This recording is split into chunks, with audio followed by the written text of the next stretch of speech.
Bien chers frères et sœurs dans le Seigneur, que la grâce et la faveur de notre Seigneur Jésus descendent et demeurent sur chacun et sur chacune de vous. Nous continuons de remercier tous nos abonnés pour votre participation, pour votre dynamisme, pour votre régularité dans le visionnage de nos vidéos. Et nous continuons de vous demander d'aimer ces vidéos, de les partager avec nos frères et sœurs pour que nous continuions de répandre la bonne nouvelle, pour que le Christ continue d'être connu et d'être célébré à travers le monde. En ce 28e dimanche du temps ordinaire de l'année liturgique A, l'Église continue de nous appeler à l'espérance. Oui, nous sommes un peuple de l'espérance. Nous marchons vers notre terre promise. Nous marchons vers la vie éternelle. Et à un moment, nous nous demandons, les gens qui nous voient vivre, qu'est-ce disent-ils? Les gens qui nous voient vivre, souvent, ils se demandent, mais pourquoi vous vous tuez comme ça? Pourquoi vous faites tout ça? Pourquoi vous allez chaque jour à l'église? Pourquoi vous priez le chapelet? Pourquoi vous faites tout ça? Vous pouvez vivre comme tout le monde. Et lorsque nous regardons comment va le monde, c'est vrai. Nous voulons nous conformer au monde. Nous voulons vivre comme le monde. Nous voulons faire comme tout le monde. Mais nous savons que nous valons plus que cela. Nous valons plus que ce monde. Nous sommes un peuple de pèlerins. Nous sommes un peuple en marche. Et notre marche prend fin lorsque nous verrons Dieu face à face, lorsque nous serons dans cette félicité éternelle. Et nous savons que cette marche, son aboutissement est un aboutissement heureux. Isaïe nous le rappelle dans la première lecture d'aujourd'hui. Dieu prépare un festin pour nous. Dieu prépare une place de joie, une place de paix, une place où il n'y aura plus de larmes, une place de paix. Voilà ce qui nous motive. Voilà ce qui nous fait marcher. Voilà ce qui nous fait tenir. Nous savons que notre vie est appelée à être heureuse. Nous sommes créés pour le bonheur. Nous sommes créés pour la vie éternelle. Nous sommes créés pour la joie éternelle. Nous sommes créés pour le rire éternel, pour la louange éternelle. Voilà notre vie. À ceux qui nous demandent pourquoi nous continuons d'aller à la messe, ceux qui nous demandent pourquoi, par exemple, malgré le confinement, nous continuons d'insister, même en ligne, nous devons faire la messe. Pourquoi nous continuons de faire tout ça? Pourquoi nous nous battons pour qu'on ouvre les églises? Pourquoi nous nous battons pour que les enfants soient baptisés? Pourquoi nous nous battons pour que nous retrouvions nos sacrements? Pour ceux qui ont perdu cette grâce, c'est parce que nous savons que notre vie est appelée au bonheur. Notre existence sur cette terre n'est pas la seule existence que nous avons, n'est pas la dernière existence. Nous sommes appelés à aller au-delà de cela. Nous sommes appelés à la vie éternelle. Mais avant, nous sommes en marche. Mais avant, nous sommes sur cette terre. Et sur la terre, nous allons avoir de problèmes. Sur cette terre, rien ne sera toujours facile.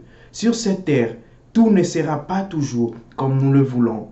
Et Saint Paul nous le rappelle dans la deuxième lecture d'aujourd'hui, que parce que sur cette terre, nous sommes appelés à vivre différemment, parce que sur cette terre, nous sommes appelés à être des personnes différentes, nous devons apprendre à nous adapter. Vous savez, notre vie chrétienne peut être comparée à une vie de commando. Oui, le peuple chrétien, c'est un commando. Un commando qui est en marche. Un commando a ceci de particulier et qu'il a une mission. Un commando sait précisément où est-ce qu'il veut aller. Quelle est sa mission? Mais cette mission est aussi périlleuse. Cette mission comporte des dangers. Cette mission comporte la souffrance. Cette mission comporte la peine. Et notre vie chrétienne, voilà ce qu'elle est, une vie de commando. Et un commando, c'est une personne ou c'est un groupe qui sait s'adapter, qui sait survivre et qui sait être solidaire. Voilà ce que nous devons être comme chrétiens dans cette marche vers notre félicité éternelle, dans cette marche vers le bonheur éternel. Nous trouverons dans la vie de moments de joie et de moments de peine. Nous trouverons dans la vie des moments de larmes et des moments de joie. Nous trouverons des moments où tout est beau, où tout est bien, et des moments où tout va mal. Des moments où nous sommes cassés et des moments où nous nous relevons. Et nous devons apprendre à nous adapter. Nous adapter, c'est-à-dire apprendre à trouver Dieu en toutes choses, apprendre à tirer profit de chaque événement de notre vie. Lorsque nous regardons les personnes, les commandos envoyés en mission, chaque événement, ils tirent profit de cela. Qu'il fasse très chaud, ils savent comment tirer profit de cette chaleur. Qu'il fasse très froid, ils savent comment tirer profit de ce froid. Dans la pluie, sous la pluie, ils savent comment tirer profit. Et nous, chrétiens, nous devons apprendre à tirer profit des événements de notre vie. Les événements heureux comme les événements malheureux, apprenons à tirer profit. Ça ne va pas dans mon couple, je dois apprendre à regarder quelles leçons cela m'enseigne. Les difficultés que je traverse dans mon couple, qu'est-ce que cela m'enseigne? Les joies que je connais dans mon couple, qu'est-ce que cela m'apporte? Je vis seul avec mes enfants, ou je vis seul avec mon mari, on n'a pas eu d'enfants. Tirer profit de cela. Qu'est-ce que cela m'enseigne? Comment est-ce que je peux devenir un chrétien ou une chrétienne heureux ou heureuse dans l'événement que je vis? Comment est-ce que je peux trouver les traces de Dieu dans l'événement que je vis? Parce que dans tous nos événements, Dieu est présent. Dans tout ce que nous traversons, Dieu est là.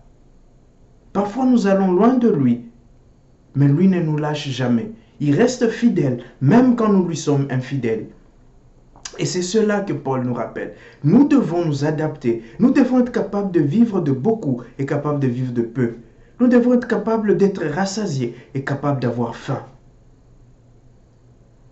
Voilà notre vie de chrétien, l'adaptation, la capacité de trouver Dieu en toutes choses, la capacité de tirer profit de tous les événements de notre vie. Parce qu'il y aura des événements heureux, il y aura des événements malheureux. Il y aura des moments de haut et des moments de bas. Et beaucoup de chrétiens, ou chrétiennes aussi, lorsque les choses ne vont pas, on abandonne. Lorsque les choses ne vont pas, on va de l'autre côté. On se dit, mais pourquoi je me tue? Pourquoi est-ce que je suis chrétien? Pourquoi est-ce que je fais tout ça? Je peux aller aussi faire comme tout le monde. Je peux aller aussi embrasser le monde.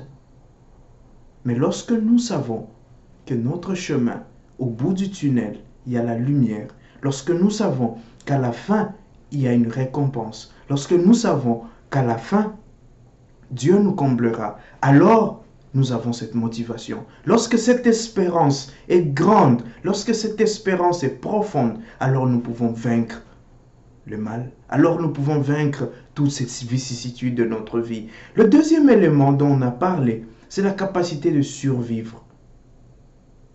Un chrétien, c'est quelqu'un qui survit. C'est quelqu'un qui n'accepte jamais la défaite. Un chrétien n'accepte jamais de tomber et de rester par terre. Chaque fois qu'il tombe, il se relève. Chaque fois qu'il tombe, il reste debout. Il se met debout et il avance. Oui, parce que nous allons tomber. Oui, parce que nous allons avoir mal. Oui, parce que le péché par moments va nous submerger. Mais puisque nous sommes un commando, nous nous relèverons. Puisque nous sommes des enfants de Dieu, nous sommes créés à l'image et à la ressemblance de Dieu, nous ne resterons jamais à terre. Le mal ne sera jamais vainqueur du bien. Les larmes ne seront jamais vainqueurs de la joie.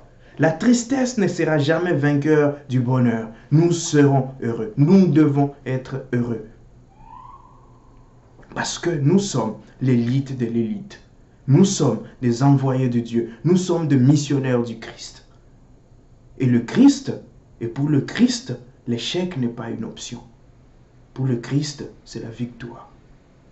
Et le troisième élément, c'est la solidarité. Nous devons, comme on dit, nous serrer le coude. Nous sommes en marche, nous sommes un peuple en marche. Chacun continue, chacun fait son expérience. Chacun vit sa marche dans son corps et dans son âme, mais il vit avec l'autre. Et un des principes d'un commando, c'est qu'on ne laisse jamais personne derrière. Voilà un challenge pour nous les chrétiens aujourd'hui. Voilà une mission pour nous. Ne jamais laisser un frère et une sœur derrière.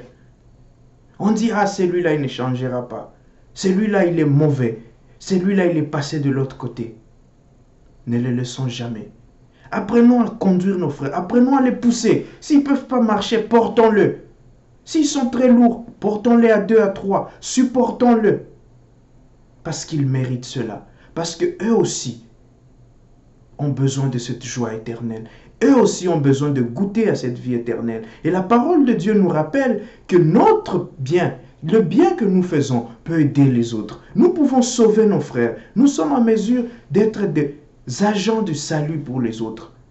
Et nous devons le faire. C'est un devoir chrétien. C'est un devoir de tout celui qui veut avancer vers le Christ. Soyons solidaires. Aimons-nous les uns les autres. Apprenons à nous reprocher nos fautes. Apprenons à nous soutenir lorsque nous tombons. Apprenons à nous accueillir lorsque nous sommes dans la faiblesse. Voilà comment nous allons marcher. Voilà comment nous allons construire l'Église. Voilà comment nous allons entrer ensemble dans ce banquet. Sinon, qu'est-ce qui va se passer? Si nous ne le faisons pas, nous allons être comme dans l'Évangile. Si nous n'arrivons pas à être solidaires, certains vont abandonner. Certains ne vont plus voir la peine de continuer à se battre. Comme ce qui arrive, que ceux qui sont appelés se disent non, on ne va pas aller là-bas. C'est comme si le festin, on vous dit le festin est là. Mais regardez, le chemin pour y arriver n'est pas facile. Et certains se disent non, je ne vais pas là-bas. Mais s'il n'y a personne pour les encourager, eh bien ils n'iront pas. Ils vont abandonner. Et d'autres qui vont y aller, certains vont arriver sans habit de fête. Voilà une autre chose. Certains vont arriver s'étant corrompus avec l'ennemi. Certains vont arriver n'ayant pas eu ce qu'il faut pour la fête. Et vous savez ce que le Christ dit. Ceux-là, ils seront liés et jetés dehors. Alors, chers frères et sœurs, voilà une interpellation pour nous. Voilà un appel pour nous. Un appel à l'espérance. À savoir que nous sommes pèlerins. À savoir que notre vie est une vie appelée à la louange, à la révérence, à l'adoration, à la joie, au bonheur éternel. Mais qu'avant d'arriver là-bas, nous traversons un chemin. Nous sommes en marche et ce chemin comporte des dangers. Ce chemin comporte des difficultés. Ce chemin doit être traversé ensemble, solidaires, dans la prière. Et les armes que nous avons, c'est la prière. Les armes que nous avons, c'est l'Eucharistie. Les armes que nous avons, c'est la confession. Les armes que nous avons, c'est le bien que nous faisons chaque jour. C'est cette capacité, cette ressemblance au Christ que nous prenons chaque jour. Voilà ce qui va nous aider. Voilà l'habit qui va nous permettre d'entrer dans ce banquet éternel. Que le Seigneur nous bénisse, qu'il nous donne la grâce de ne jamais perdre l'espérance, qu'il nous donne la grâce d'apprendre à nous adapter, à survivre et à être solidaires. Que le Seigneur vous bénisse et soit avec vous chaque jour. Amen.